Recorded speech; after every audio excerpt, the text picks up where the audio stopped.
Difusora Jovem Pan Sat. E uma pesquisa feita pelo cientista social Igor Cavallini, da Unicamp, mostra que a dengue não é uma doença democrática, atingindo todas as classes sociais. O estudo mostra que a doença está associada aos mais pobres e também aos negros.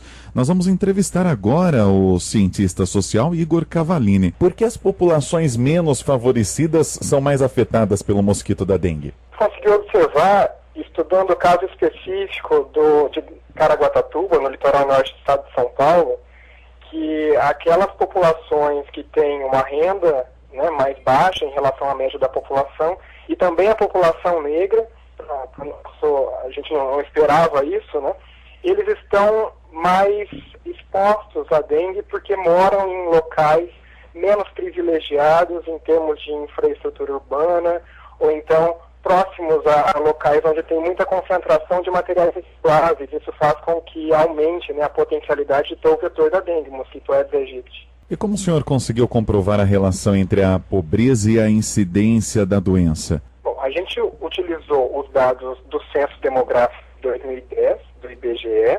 disponibilizados em uma grade regular, né? É como se a gente dividisse a área urbana de Caraguatatuba em quadradinhos do mesmo tamanho.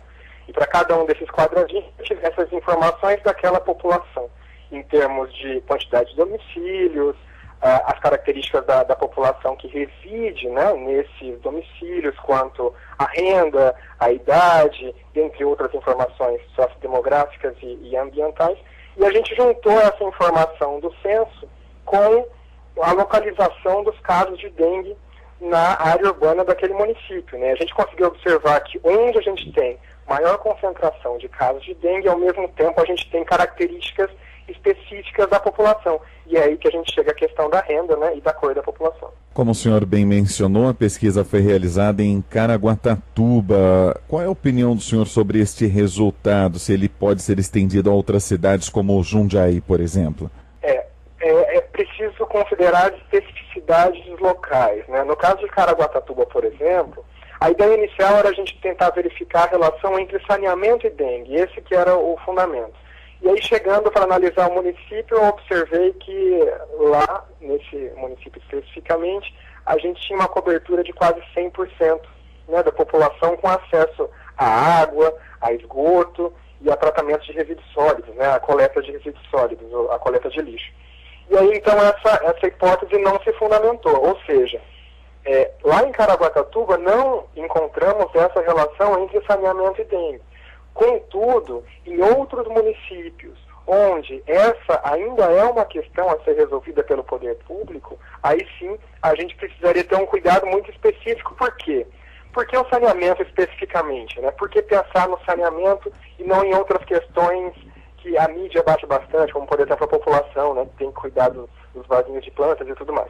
Saneamento é fundamental porque quando a população não tem acesso ao sistema de água, só para dar um exemplo, ela tende a buscar formas alternativas de estocar esse produto na sua residência. E não necessariamente tomando o cuidado necessário com esses recipientes, né? Então, muito provavelmente criando novos, né, potenciais criadouros do Aedes aegypti. Então, a gente teria que verificar especificamente qual que é a estrutura, né, em termos de infraestrutura urbana do município, né, de Jundiaí, e verificar quais são essas características ambientais em relação com as sociodemográficas que podem ou não deflagrar epidemias de dengue. Entrevistamos o pesquisador Igor Cavallini sobre a pesquisa que ele realizou sobre a dengue e aponta que a dengue não é uma doença democrática atingindo todas as classes sociais. O estudo que o Igor realizou mostra que a doença está associada aos mais pobres e também aos negros. Difusora Jovem Pan Sat.